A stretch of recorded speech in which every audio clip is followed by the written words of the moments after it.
May na po kamo sa Bicol. Sa video po na ito ay kahit hindi ako marunong sumayaw, ay nandito na naman po ako sa masayang sayawan dito sa probinsya namin dito sa Bicol. At shoutout din po pala sa operator ng sound system na walang iba kundi ang Biando family na talaga namang napakaganda ng kanilang mga tugtugin at mga ilaw. Kaya naman ganado palagi ang mga sumasayaw kagaya ko. At ayan na nga po at nagpatutug na ng tsa-tsa at gumilid na ako dahil hindi po ako marunong yan.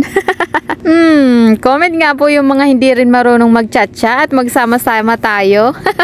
At bago ko nga po pala ipagpatuloy ang lahat ay shoutout muna po kina Nuli Julia, shoutout daw po sa lahat ng Tagaligaw Albay. Shoutout din po kay Karen Monge na idolo daw ako. Salamat po.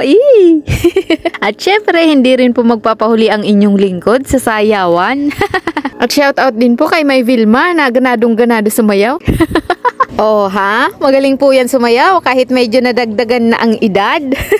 At shoutout din po sa aking kapatid na videohan ko daw siya at titingnan niya kung maganda din yung kanyang sayaw. At shoutout din po kay May Dada na mahiyain pero magaling po yan sumayaw. At syempre, shoutout din po sa mga kasayawan namin na mga senior citizen.